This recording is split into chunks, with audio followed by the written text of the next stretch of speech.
289 people were about to die. They just didn't know it yet. One woman in seat 12C was dozing, dead asleep while fighter pilots circled the wings and one cold voice demanded, "What's your call sign?" She woke up. That saved everyone. Before you watch full story, comment below from which country are you watching. Don't forget to subscribe for more amazing stories. It was a Tuesday night. The clock on the wall at Gate 47, Los Angeles International Airport, showed 11:17 p.m. 25 minutes before boarding. I was tired. I had been in Los Angeles for 3 days for a work conference. 3 days of bad hotel coffee, name tags, and handshakes with people I would never see again. Now all I wanted was to get back to Washington, D.C., sleep in my own bed, and not think about anything for at least 48 hours. Delta Flight 1247. Red Eye to D.C. 6 hours in the air. Boeing 757. I checked my boarding pass for the 10th time. Seat 15A. Window seat. I always picked window seats on night flights. There was something I liked about pressing my face against the cold glass and watching the city lights disappear below. It made the world feel small. It made my problems feel smaller too. The gate area was full. Business travelers mostly, their rolling suitcases neatly aligned beside their chairs like soldiers standing at attention. A few families. Some college kids heading back east after Thanksgiving break, hoodies on, earbuds in, fast asleep in the uncomfortable plastic chairs. The announcement came. Boarding had started. I got in line. Shuffled forward. Showed my boarding pass. Walked down the jet bridge into the aircraft. The Boeing 757 smelled like every commercial aircraft I had ever been on. Recycled air. Old carpet. A faint hint of whatever cleaning product the ground crew had used. I found my row, lifted my bag into the overhead bin, and settled into seat 15A. I pulled out my phone. Scrolled through emails I had been ignoring for 3 days. Deleted most of them without reading. Looked out the window at the baggage handlers working under bright floodlights in the warm California night. That was when I noticed her. 3 rows ahead of me, on the other side of the aisle, in seat 12C. She was maybe 40 years old. Dark brown hair pulled back in a messy bun. No makeup. She was wearing a faded Harvard sweatshirt, the kind that has been washed so many times the letters are starting to crack, and blue jeans. She carried a worn leather messenger bag that looked like it had seen better days, and a coffee cup that was probably cold by now. She looked like a professor. Or maybe a consultant. Or a software engineer. Someone who traveled for work regularly but had never learned to enjoy it. She put her bag in the overhead bin, sat down, and immediately pulled out a pair of noise-canceling headphones. She put them on, closed her eyes, and did not move again. Before the plane even pushed back from the gate, she was asleep. Or pretending to be. I noticed one small thing about her, though I could not have told you why it stuck in my mind. The way her right hand rested on the armrest. It was not relaxed, not just lying there the way most people's hands do when they sit down. It was positioned. Her fingers were slightly curved. Her thumb was extended at a particular angle. Like someone who had spent years holding something in that exact grip. I did not think about it. I had no reason to. She was just another tired traveler trying to sleep through a red eye. The plane pushed back. The engine started, a low deep growl that built slowly into a steady roar. The flight attendants went through the safety demonstration. Nobody watched. The woman in 12C did not move. We taxied to the runway. Waited. Then the engines went full power and we rolled forward, faster and faster, and then we were off the ground, climbing steeply over the dark Pacific, banking left over the Los Angeles basin. I watched the city lights spread out below like a scattered handful of diamonds. Downtown. The 405.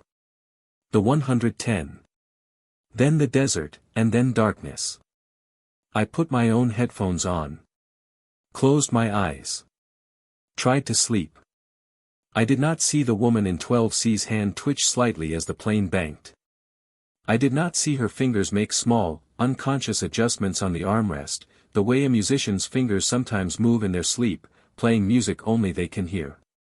I did not know that somewhere deep inside her, muscle memory from 2,400 hours of flight time was still alive, still active, still waiting. I did not know anything about her. I just slept. Her name, though I would not learn it for several more hours, was Dr. Elena Volkov. She was 44 years old.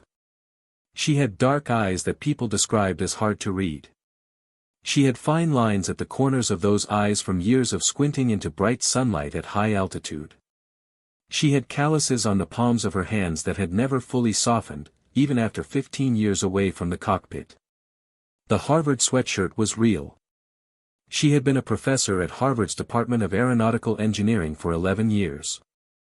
She taught advanced aerodynamics and aerospace systems engineering. Her students liked her because she was direct and honest, she did not waste time, and she expected them to think for themselves. Her colleagues respected her research, which was detailed and careful and sometimes stepped on powerful toes. 2 weeks before this flight, she had published a paper. It was a dense, technical paper, full of equations and data tables and references, the kind of thing that most people would never read and could not understand if they did. But inside that paper was a conclusion that certain people very much did not want published. The paper analyzed the failure rates of targeting systems manufactured by a defense contractor called TerraCore. Targeting systems are the electronic equipment that military aircraft use to identify and lock onto targets before firing weapons. If a targeting system gives a pilot wrong information, wrong coordinates, wrong target identification, the pilot fires at the wrong thing. And when a military aircraft fires at the wrong thing, people die. Elena's paper showed, using declassified military documents and her own engineering analysis, that TerraCore's ATS-7 targeting system had a significant design flaw. The flaw caused the system to occasionally lock onto the wrong target, especially in certain weather conditions and terrain types. The flaw had been present in the system since it was first deployed. TerraCore had known about it. They had not fixed it. They had not reported it. And when incidents occurred, when pilots fired at wrong targets and civilians died, TerraCore had quietly helped the military investigations reach conclusions that blamed pilot error rather than system failure. 6 incidents over 12 years. 6 pilots whose careers were destroyed or ended by investigations that pointed at their mistakes instead of the system's mistakes. And one of those 6 incidents was Elena's. Before she was Dr. Volkov, before Harvard and tenure and lecture halls, she had been Lieutenant Commander Elena Volkov, United States Navy. Her aircraft had been the F/A-18 Super Hornet, one of the most capable and demanding combat jets in the world. Her squadron had been VFA-151, the Vigilantes, based on the USS John C. Stennis. Her call sign had been Viper. The call sign was not about her personality. It was about her flying.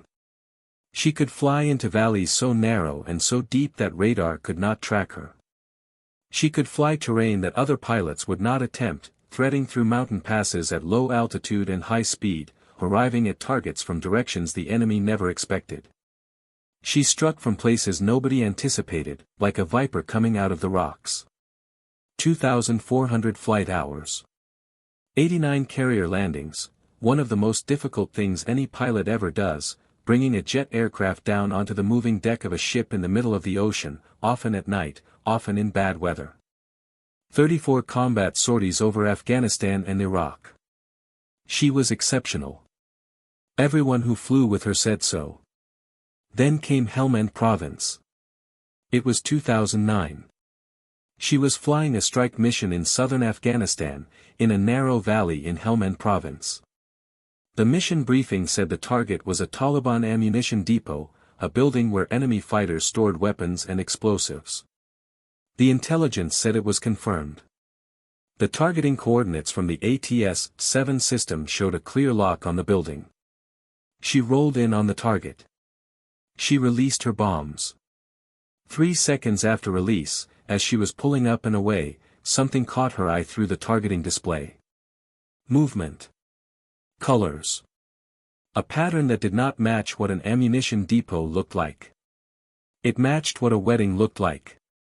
She had made her attack run at dusk, in poor visibility, in a narrow valley with difficult terrain.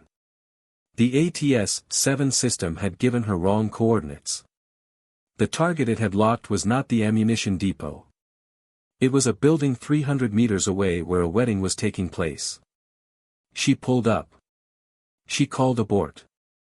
But she had already released. You cannot take bombs back. 47 people died. Among them, 14 children. The Navy investigation cleared her. The official finding was that she had followed her orders and her targeting data correctly, and that the incident was the result of faulty intelligence. Not pilot error. She had done everything right. But the investigation never looked hard at the ATS-7 system. Because TerraCorps had friends in the right places, and because certain people did not want that investigation going in a direction that led back to them. Elena knew the truth. She had always known. The system had given her wrong coordinates. The system had killed those people. But she could not prove it. And she was so consumed by guilt, 47 people, 14 children, their faces in every dream, that she could not fly anymore. She could not sit in a cockpit without seeing them. She resigned her commission and disappeared. She had spent 15 years trying to become someone else. Dr. Volkov the professor. Not Viper the pilot. And then she published that paper. 12:47 a.m. I woke up when someone across the aisle gasped. I opened my eyes. The cabin was dark. The clock on my phone said 12:47 a.m. We had been in the air for a little over an hour. We were somewhere over Utah.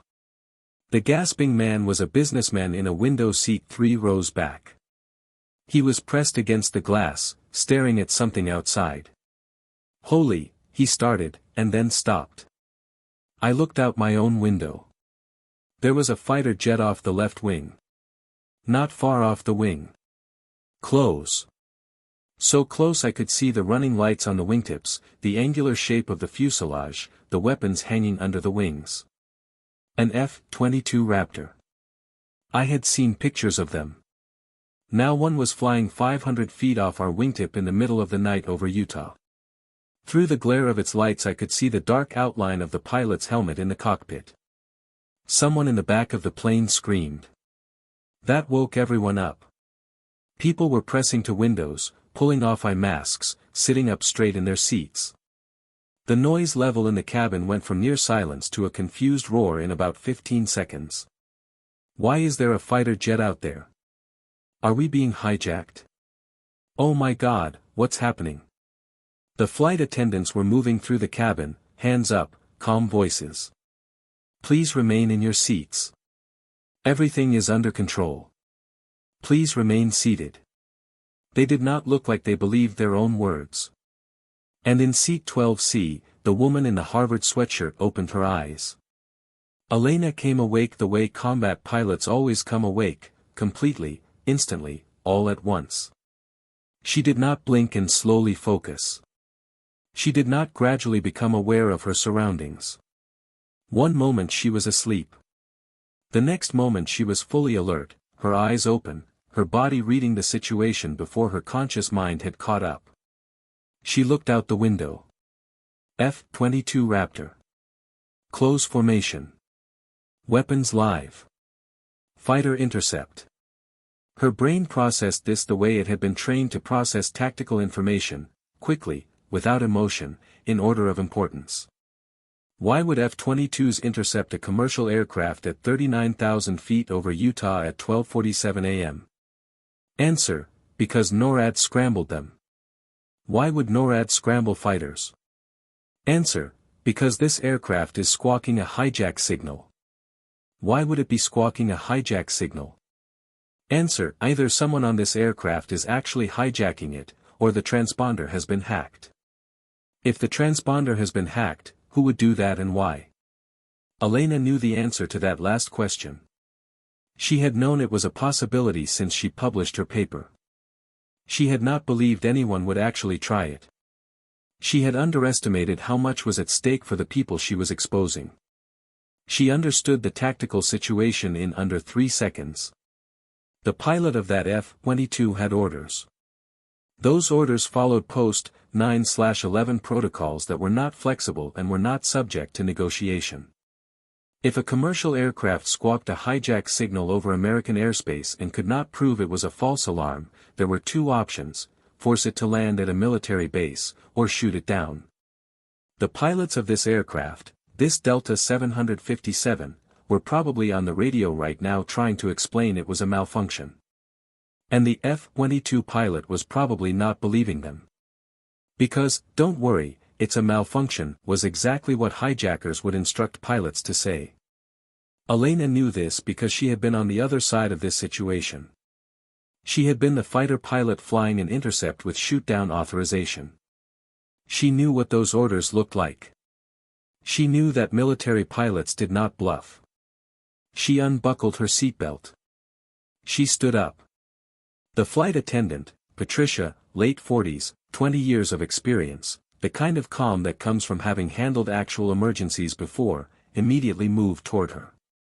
"Ma'am, I need you to sit down. For your safety.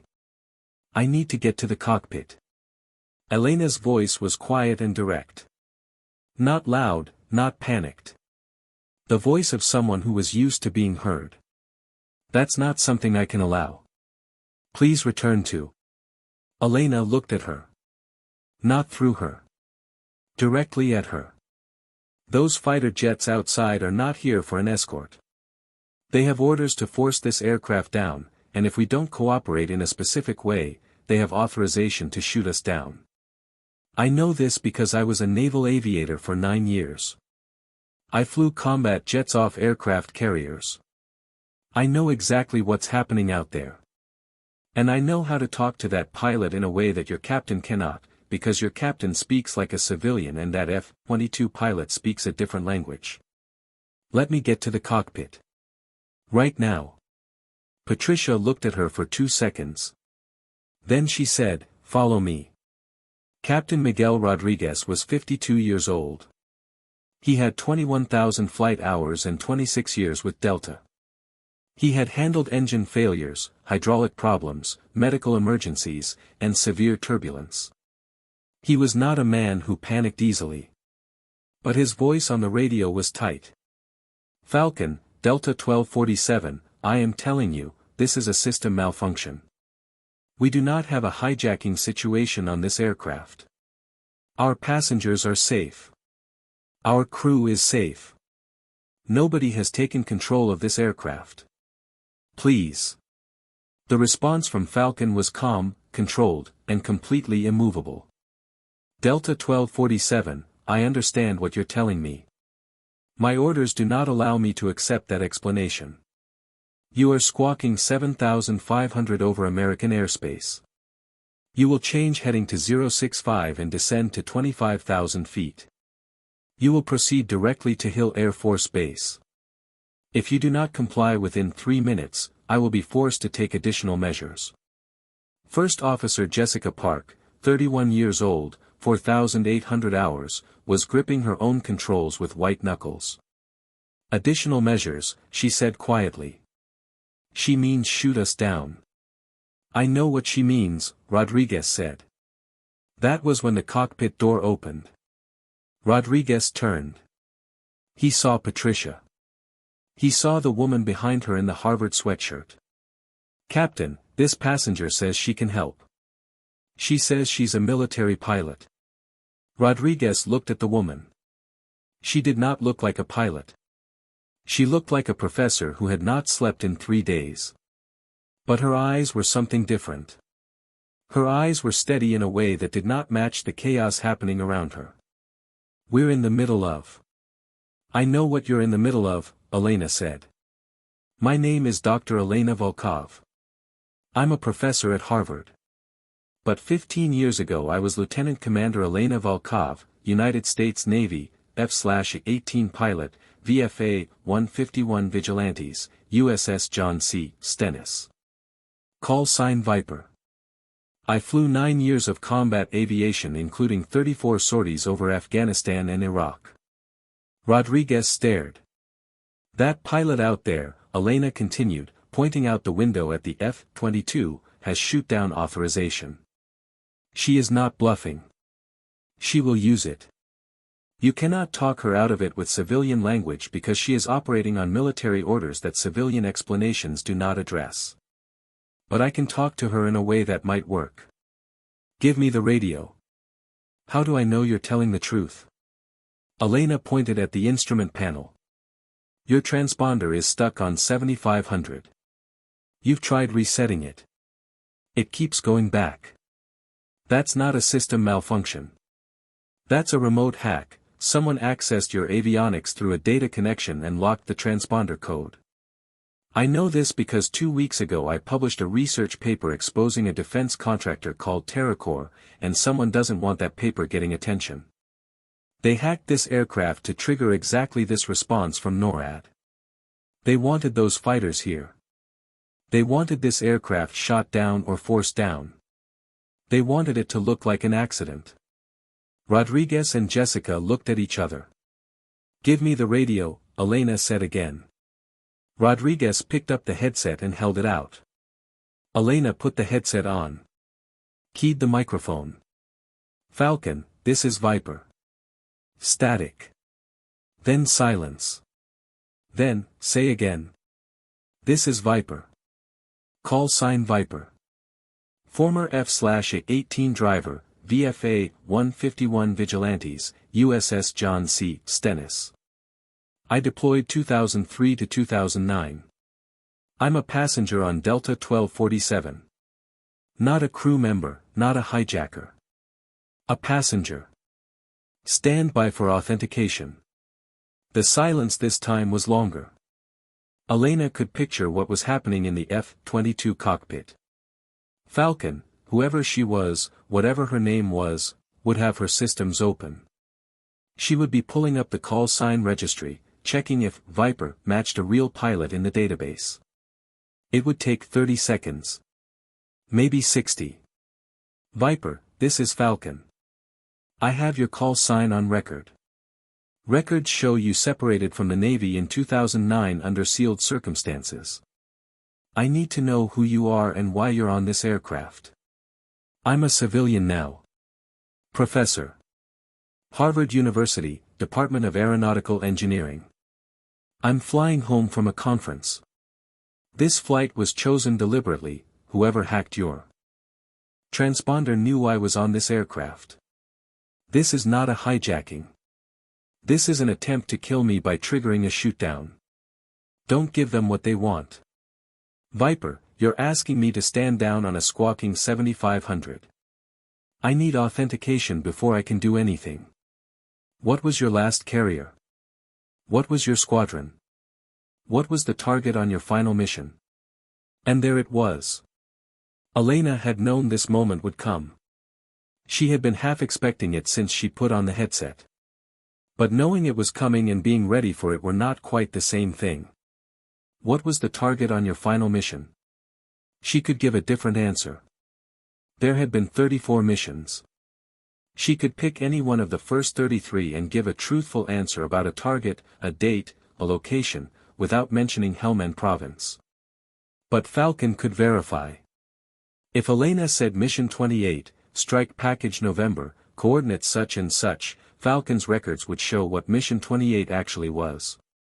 And if it did not match, the deception would be over and Falcon would know Elena had lied. She did not hesitate.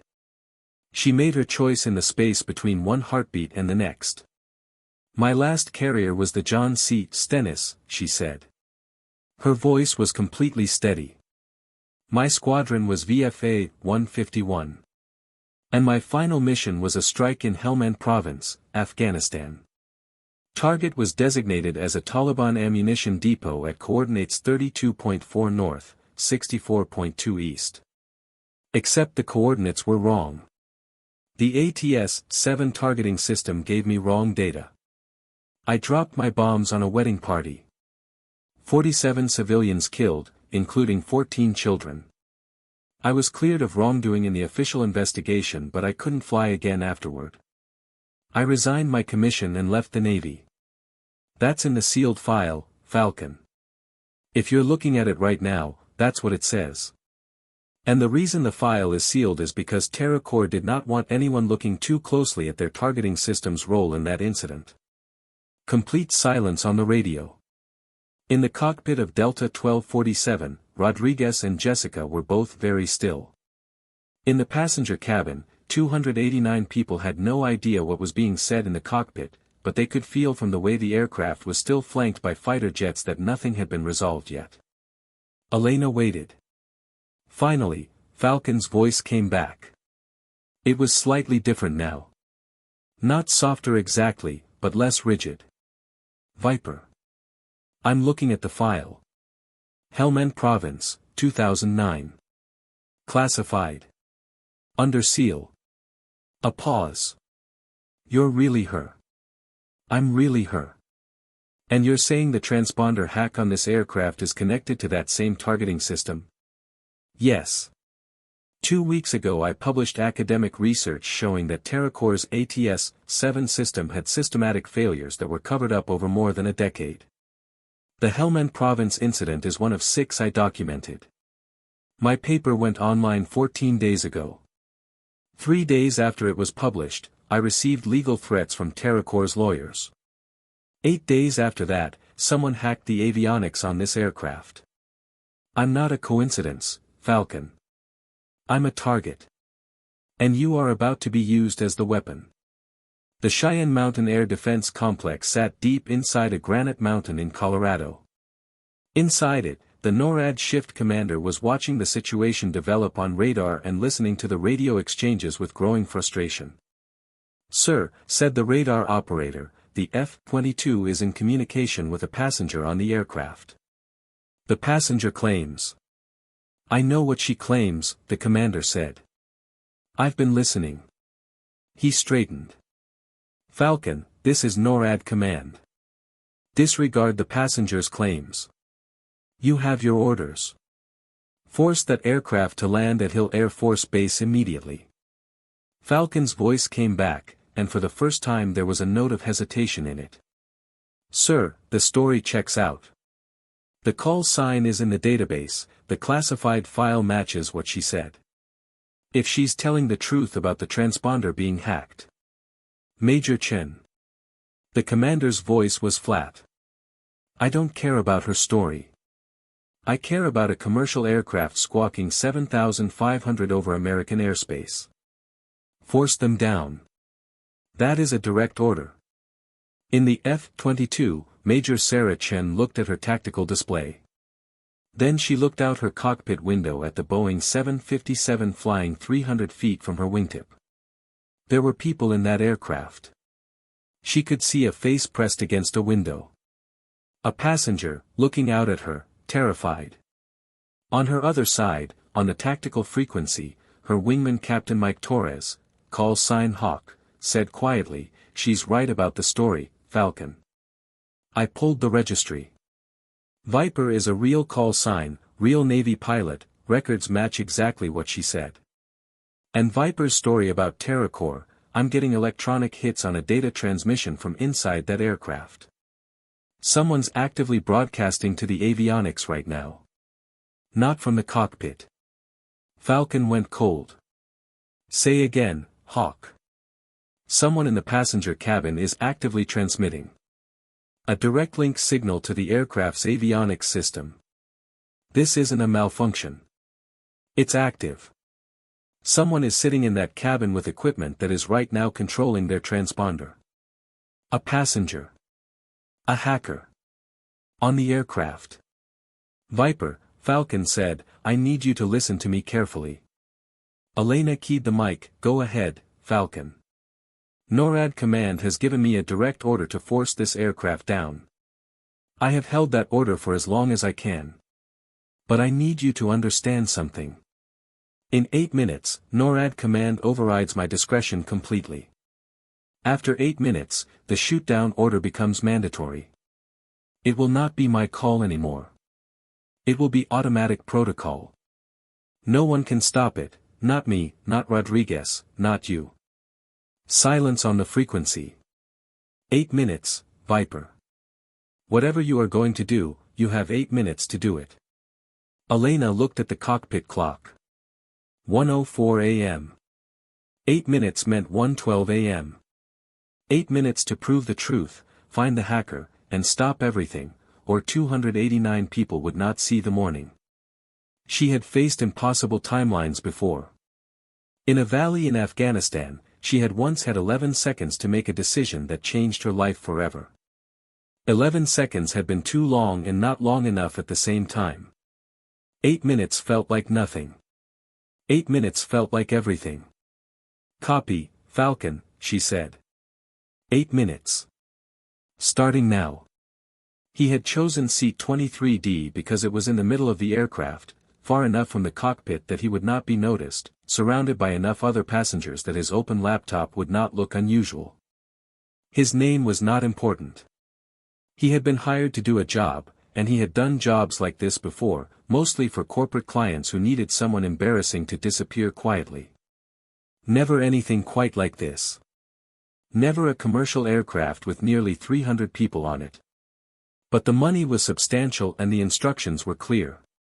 Hack the transponder. Make it broadcast a hijack code. NORAD would scramble fighters. The fighters would force the plane down or shoot it down. Either way, Dr. Elena Volkov would be discredited, detained, or dead. Her research paper would be pulled pending investigation. TerraCore would have time to manage the narrative. It was supposed to be clean. Simple. Over in an hour. Instead, the woman was in the cockpit talking to the fighter pilot. He watched the radio exchanges through the monitoring software running in the background of his laptop. He had intercepted the radio frequencies. He could hear everything being said in the cockpit and between the aircraft and the F-22. She was giving them authentication data. She was uploading files to a military server. She was making Falcon believe her. The plan was falling apart. He had two options. He could close his laptop, pull the hardware connector out of the seatback access port he had used to link into the aircraft system, and pretend to be an ordinary passenger. Deny everything. He might get away with it. The evidence on his laptop was encrypted. Or he could escalate. He thought about what was waiting for him if he failed this job. The people who had hired him were not the kind of people who accepted failure graciously. He chose to escalate. His fingers moved over the keyboard. He was already connected to the avionics through the transponder system. But the avionics were networked. If he could get through the transponder interface and into the autopilot module. A minute of careful typing. There. He hit enter. The Boeing 757 lurched. Not turbulence. Not an engine problem. Something different. The yoke in Rodriguez's hands suddenly felt wrong, like it had disconnected from the aircraft, like he was holding a steering wheel that had come loose from the column. What? He pushed on it. Nothing. I've lost control inputs, Jessica said, her voice cracking. My controls aren't. The aircraft banked hard to the left. Without any input from the pilots. The nose dropped. In the cabin, everything not strapped down slid. Drinks flew. A laptop fell from a tray table. Several people screamed. I gripped my armrest and looked out the window. The horizon, which should have been roughly level, was tilting badly. Too badly. We were in a steep left bank and the nose was going down and nobody seemed to be correcting it. Falcon, something is wrong. Rodriguez's voice on the radio was no longer tight. It was frightened. I have no flight controls. The autopilot is overriding me and I cannot regain control. Through the window I could see the F-22 swing wide, giving the 757 space as the big jet banked away. Falcon's voice, Delta 1247, what's happening? What are you doing? Elena grabbed the radio. Falcon, we are not doing this. Someone on this aircraft has control of our autopilot. The same person who hacked the transponder has gone deeper into the system. They are trying to crash this aircraft. Can your pilots override? Rodriguez pulled the yoke with everything he had. Both hands. Veins in his neck standing out. The aircraft kept banking. No, Elena said. They cannot override remotely. I need to find the source. She turned to face the cabin door. Hawk's voice came over, Falcon, I have a precise fix on the transmission source. It's coming from inside the aircraft. Seat 23D. The signal is very strong, very close, it's not wireless, it's a hardwired connection directly into the avionics. Elena turned back to the radio. Say again the seat number. Seat 23D. She glanced at the cockpit clock. 1:07 a.m. 5 minutes left. She handed the radio to Rodriguez. Keep trying everything you can. Don't give up on the controls. Then she looked at Patricia, who had stayed in the cockpit doorway. Take me to seat 23D. Right now. Fast. The cabin was chaos. The aircraft was still banking, still descending. People were crying. Some were praying. A child somewhere in the back was screaming for its mother, and I could hear it clearly even over all the other noise. Every sound a terrified airplane makes, the strain of the structure, the change in engine pitch as the nose dropped, was present. Elena moved down the aisle as if she were in a different situation entirely. Not calm exactly. Focused. Her eyes sweeping row numbers. In her head, a clock was running. 5 minutes. Maybe less now. Row 18. Row 19. Row 20. I watched her go past me. She stopped at row 23. The man in seat 23D had his laptop open. He was typing. He did not look up when Elena stopped beside him, not because he had not noticed her but because he was making a decision about what to do in the next 3 seconds. He made the wrong decision. He reached into the laptop bag beside his feet, going for something. Elena moved first.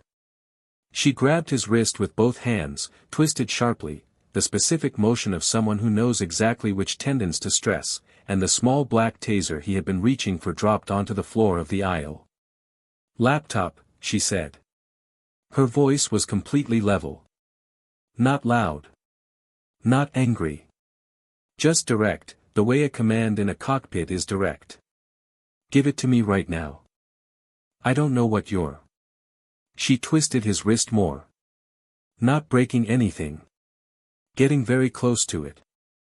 I flew combat jets for 9 years, she said.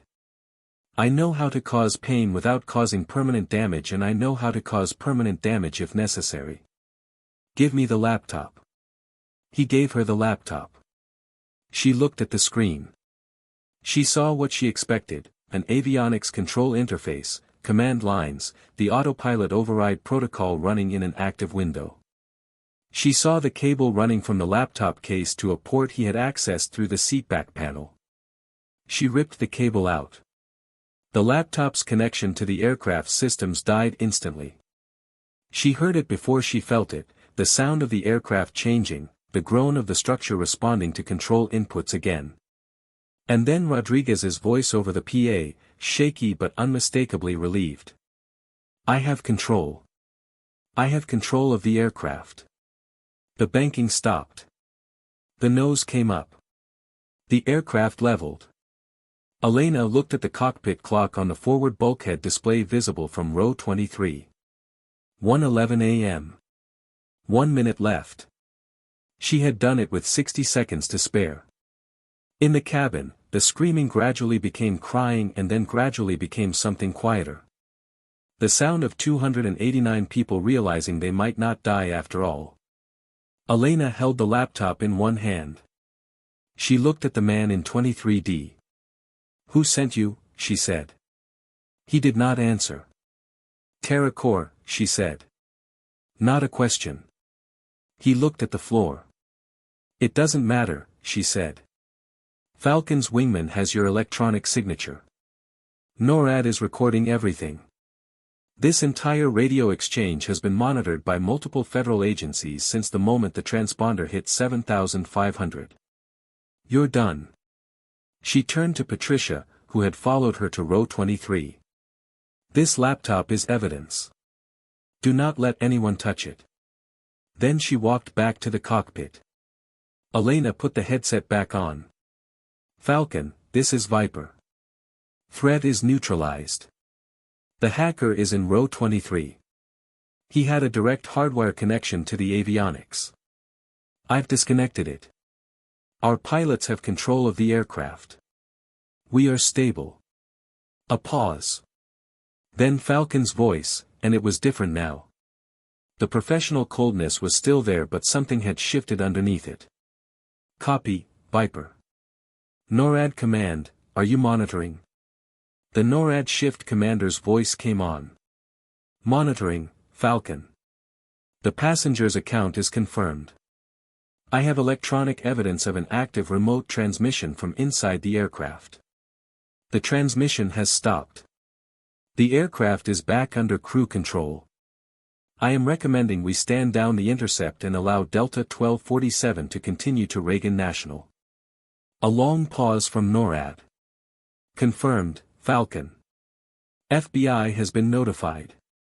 Delta 1247, you are cleared to continue to Reagan National Airport. FBI will meet you on arrival. Do you copy?" Rodriguez's voice. "Delta 1247 copies. Thank you." Then Falcon spoke again. "Viper. I'm recommending a full investigation into Terracore based on the materials you transmitted to our secure server. The evidence looks significant." "It is significant," Elena said. "I've been working on it for 3 years. I read the first 20 pages while we were flying," Falcon said. "The Helmand province data. The 6 incidents. I've never seen anything like it. Most people haven't. That was the point. It was supposed to stay buried." Another pause. "Viper, what you did tonight. Taking that laptop off that man. That was not what a professor does." Elena was quiet for a moment. "No," she said. "It wasn't. You never really left, did you?" "I left," Elena said. "But some things don't leave you." "Falcon flight is RTB," Falcon said. "Safe skies, Viper. Safe skies, Falcon." The 2 F-22 Raptors peeled away from the 757. They climbed, accelerated, and disappeared into the darkness in seconds. One moment they were there. The next they were gone. Elena took off the headset. She sat down in the jump seat. She looked out the cockpit windshield at the stars. Rodriguez said, "Thank you." She did not answer right away. "Land us safely," she said finally. "That's enough of a thank you." I did not know exactly what had happened. I knew a woman in a Harvard sweatshirt had walked to the back of the plane while we were in a terrifying dive, and then walked back, and then the aircraft had leveled out. I knew men with handcuffs had come from somewhere. I later learned 2 air marshals had been on the flight and had moved to assist, and that the man in 23D had been secured in the back of the aircraft. I knew the fighter jets were gone. I knew we were flying straight and level toward Washington, D.C. The flight attendants came through the cabin. They gave everyone water. Some people could not stop shaking. Some people cried quietly. Some people had already opened their phones and were texting family members, "I'm okay, I'm okay, I'm okay," the way we do when we have just been frightened very badly. A woman in row 18 was holding a sleeping child against her chest and rocking slowly back and forth, eyes closed, looking like she was the one being comforted rather than the other way around. I looked toward the front of the cabin.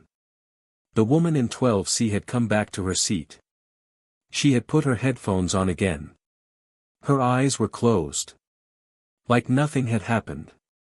Like she had not just saved everyone on this aircraft. I watched her for a long time. I thought about the way her hand had rested on the armrest when she first sat down. The position of those fingers. I understood it now. She had not stopped being a pilot. You cannot stop being something that goes that deep into you. You can stop flying, stop wearing the uniform, stop using the call sign. But the thing itself, the training, the reflexes, the way of seeing a situation and responding, does not leave. It waits. For 15 years it had waited inside Elena Volkov. Tonight it had come back. The wheels of Delta Flight 1247 touched the runway at Reagan National Airport at 6:47 in the morning. The sun was just coming up. The Potomac was pink and gold in the early light. Washington, D.C. spread out around us, quiet in the way that cities are quiet before they wake up. When the aircraft stopped, nothing happened for a moment. Then everyone burst into applause. I have heard the polite applause passengers sometimes give when a flight lands after turbulence. This was different. This was something that came from relief so profound it had to go somewhere, and it went into the hands, into noise, into the sound of nearly 300 people releasing something that had been locked tight in their chests for the past 6 hours. Some people were crying. A few were laughing. Most were doing something in between. Then the door opened and there were FBI agents on the jet bridge, and the applause stopped, and everyone became quiet and serious again because now there were people with badges and serious faces and things were going to become official and real. The man from seat 23D was walked off the aircraft in handcuffs. Elena left with 2 FBI agents. I watched her go through the jet bridge door. She glanced back once, briefly, at the cabin full of passengers she had never met and had saved anyway. Then she was gone. By noon that day, the story was on every news network and every major news website. The headlines were what you would expect. Former Navy fighter pilot stops cyber attack on Delta flight. Call sign Viper, the pilot who wouldn't stay down. Federal investigation into defense contractor TerraCore launched following aircraft cyber attack. Elena did not give interviews. She did not appear on television. She released one statement, through her attorney, which was read by a spokesperson outside the federal building in Washington, D.C. The statement read, 15 years ago, in Helmand Province, Afghanistan, I carried out a strike mission that killed 47 innocent people, including 14 children. I was cleared of wrongdoing, but I have never cleared myself. I left the Navy because I could not live with what happened. I spent 15 years trying to become someone else. 2 weeks ago I published research showing that the targeting system used in that mission, and 5 other missions, was defective. The system gave wrong information. Pilots followed that information and people died. The company that made the system covered this up for over a decade. Last night, someone tried to kill me to stop that research from going further. They almost succeeded. They did not succeed. I do not know if saving 289 lives balances against 47 deaths. I do not think mathematics works that way when the lives involved are human beings. What I know is that those 47 people in Helmand Province deserve truth. They deserve to have someone fight for it. That is what I have tried to do. That is what I will continue to do. I am asking the Department of Defense and the relevant congressional committees to open a full investigation into TerraCore and the ATS-7 targeting system. I have provided evidence. I am prepared to testify. That is all I have to say. Harvard University. Cambridge, Massachusetts. 3 weeks after the flight. Elena's office was on the 3rd floor of the Aeronautical Engineering Building. It had tall windows that looked out at a courtyard full of old oak trees that had lost most of their leaves by mid-November. There were books on every surface. Papers in organized stacks. On the bulletin board above her desk, a PhD diploma and a faculty schedule and some student work she was grading. She was sitting at her desk when the knock came. Come in. The door opened. A young woman entered. She was wearing the uniform of an Air Force ROTC cadet, the dressed uniform, pressed and correct, the kind you wear when you want to make a good impression. She looked nervous. Professor Volkov. My name is Sarah Chen. I'm a cadet here at Harvard ROTC. She paused. My mother is Major Sarah Chen. Call sign Falcon. She flew the Intercept on your flight 3 weeks ago. Elena looked up from her papers and regarded the young woman carefully. Your mother is an exceptional pilot, she said. She told me to give you this. The cadet reached into her jacket and took out a small package, wrapped simply, and held it out. Elena took it. She unwrapped it. Inside was a squadron patch. Round, embroidered, the design old and slightly faded, the kind of patch that comes off a flight suit rather than out of a package. And on it, the design of VFA 151, the Vigilantes. Her old squadron. She looked at the patch for a long time without speaking.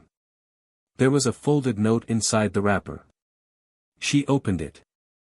It read, in handwriting that was neat and military and careful. Viper. You never stopped being one of us. Welcome home. Falcon. Elena set the note down. She set the patch down beside it. She looked out the window at the bare oak trees in the courtyard for a moment. Then she picked up the patch and pinned it to the bulletin board. She put it next to her PhD diploma. 2 things. Both true. Both her. The cadet was watching her. Professor, my mom told me you were sleeping when the fighter jets appeared. That you were just a passenger. She asked me to ask you, why did you get up?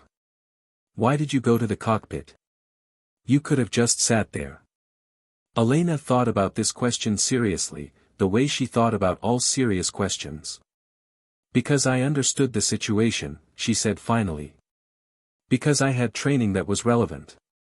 And because 289 people were on that aircraft and someone needed to do something. But you didn't have to, the cadet pressed. It wasn't your responsibility. You were a passenger. When you know how to help and you don't help, Elena said, that's a choice too. I've made that choice before, in different ways, and I've regretted it. I didn't want to regret anything else. The cadet thought about this. I want to be a pilot, she said. Fighter pilot. My mom's path. Elena looked at her, at this young woman, maybe 20 years old, the world still ahead of her, full of things she had not yet learned and mistakes she had not yet made and things she would not yet understand for years. Then fly, Elena said. Fly as well as you possibly can. Take the training seriously. Take every flight seriously. Ask questions. Question the systems you're given. Don't assume the equipment is right just because someone with authority says it's right. The equipment is made by human beings. Human beings make mistakes. Human beings also cover up mistakes when the stakes are high enough. Your job as a pilot is not just to fly the aircraft. It's to think. Is that what you did? On the Stennis? I thought I did, Elena said. But I trusted a system I should have questioned more. Not just on the last mission. Every mission before it. I accepted that the targeting system was reliable because I was told it was reliable. I didn't understand it well enough to know what questions to ask. After Helmand Province, I spent 15 years understanding it well enough to know exactly what questions to ask. I wish I had done it the other way around. The cadet was quiet. Your mother is a good pilot and a good officer, Elena said. That night, she could have followed her orders and ended the situation by force. She didn't. She listened. She thought.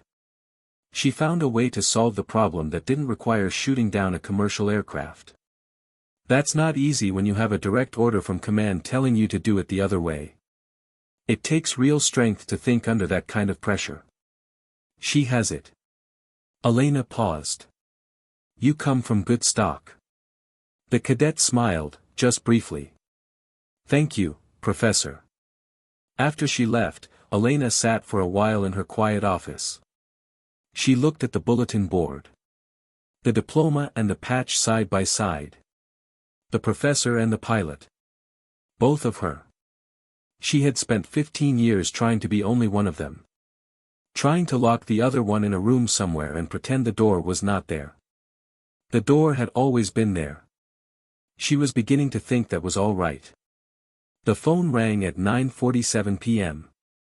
Elena's apartment in Cambridge. She was grading student papers at the kitchen table, red pen moving, tea cooling beside her. She looked at the screen. Unknown number.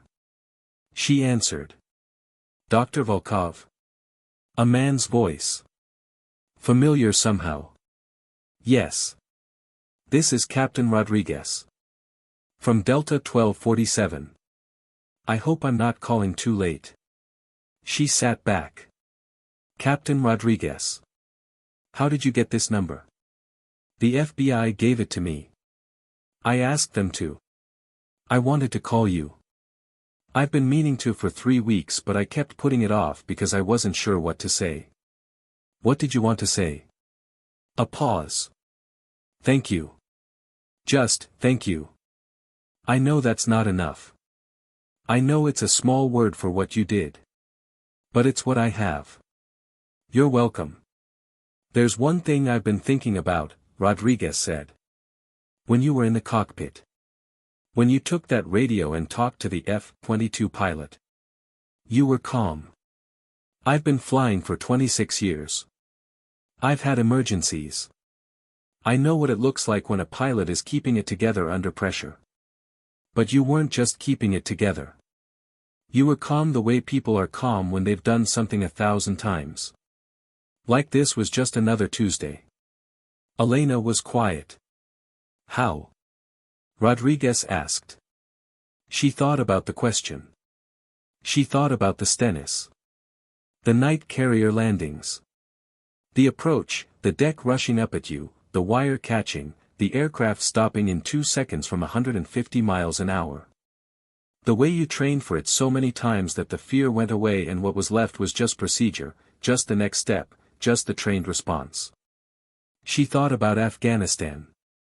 The mountain valleys. The radar-invisible approach runs. The split-second decisions. The way that time slows down in a certain kind of moment, not because anything is actually slower, but because your mind has been trained to process faster. She thought about Helmand Province. Because I had done it before, she said. The specific situation was different. The aircraft was different, the stakes were different, the role was different. But the core of it, a rapidly changing, high-pressure situation where someone needs to make decisions and take action, that I had done many times. And when you've done something many times, the fear doesn't go away, but it stops being in charge. You let the training be in charge instead. Is that something you can learn? Rodriguez asked. Or were you just born that way? It's something you learn, Elena said. It's something you train for, repeatedly, specifically, under pressure, until the response becomes second nature. Until your body knows what to do before your mind has fully caught up. Good pilots all know this. Good emergency responders know it. Good surgeons know it. It's not a special gift. It's practice. I've been flying for 26 years, Rodriguez said. Tonight, when the controls went out, I froze for about 3 seconds. I've never frozen before. I didn't know what to do. You didn't freeze, Elena said. You assessed. Freezing is when the assessment doesn't start. You were assessing. You were just assessing a situation that was outside your training. That's not a failure. That's an honest response to something genuinely novel. You didn't freeze. It wasn't outside my training. Unfortunately. A pause. I'm going to recommend you for something, Rodriguez said. I don't know what, a commendation, something. You saved everyone on that aircraft. You landed us safely, Elena said. Don't sell yourself short. When I brought those controls back, you still had to fly the aircraft. 650,000 pounds of metal and fuel and people, and you flew it exactly right. That matters too. Thank you, Dr. Volkov. Good night, Captain Rodriguez. She hung up. She sat at the kitchen table. Outside her window the Cambridge night was quiet and cold and dark and ordinary, the kind of ordinary that is only possible when extraordinary things are not happening, and she was grateful for it. She picked up her red pen. She went back to grading papers. Somewhere out there, she knew, were 289 people in their homes, in their beds, in their lives. People who had almost not made it to this Tuesday. People who would wake up tomorrow and go to work and make coffee and argue with their families about small things and laugh at something stupid on television and think nothing of it, because that is what living is, the continuity of small ordinary things, uninterrupted. She had helped keep that continuity intact for 289 people. She did not know if it balanced the scales. She did not think she would ever stop asking. But she was beginning to understand that the asking itself, the refusal to stop asking, the insistence on accountability and truth, was perhaps the only kind of answer available to someone who had made the kinds of mistakes she had made. You could not undo the past. But you could face it honestly. You could fight for the truth it contained. And when the moment came, when the fighter jets appeared outside the window and someone needed to act, you could get up. You could use what you were. Even when what you were was complicated. Even when what you were included things you wished it didn't. Viper. Still flying. There was a drawer in Elena's desk that she never opened in front of anyone. It was the bottom drawer on the left side. It was locked.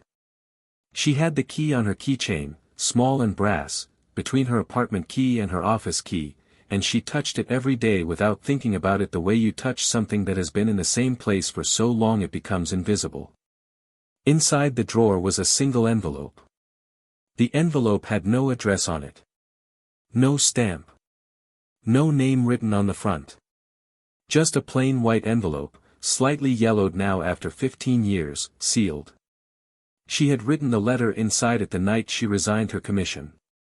She had been sitting in her quarters on the base, the letter of resignation already signed and submitted, her flight suit already folded and set aside for the last time. She had been 29 years old and she had felt older than she ever would again. She had written the letter to the people she killed. Not an official letter. Not a legal document. Just words, written by hand, in the middle of the night, by a woman who needed somewhere to put what she was carrying and had no one to give it to. She had never mailed it. There was no address to mail it to. She did not know the names of all 47 people. She had learned some of them later, from news reports, from human rights organizations that documented the incident. But in that first night she had only known the number. 47. 14 of them children. She had kept the letter because throwing it away felt wrong. It was the closest thing she had to accountability. A record that she had not looked away. That she had sat with it, written it down, acknowledged it. Some nights, in the years after Helmand Province, she had taken the letter out and held the sealed envelope in her hands without opening it. She did not need to open it. She knew every word. She had written it slowly and carefully and she remembered all of it. The letter said she was sorry. It said sorry was not enough. It said she understood that. It said she was not asking for forgiveness because she did not believe she had the right to ask. It said she intended to spend the rest of her life making sure that what happened to them happened to no one else if she could prevent it. 3 weeks after the flight, on a Wednesday morning in November, Elena opened the bottom drawer. She took out the envelope. She held it for a long time. Then she put it back. Closed the drawer. Locked it. Some things you carry. Not because carrying them is good for you, and not because it changes anything, but because putting them down would mean forgetting. And forgetting was the one thing she would not do. She had promised them that. 47 people in a valley in Afghanistan who had no idea she existed. She had promised. She was keeping it. Outside, the first snow of the season was beginning to fall over Cambridge. Quiet, white, covering everything slowly, making the world look clean in the way that only snow can, even when it is not. Elena watched it for a moment through the window. Then she picked up her pen and went back to work.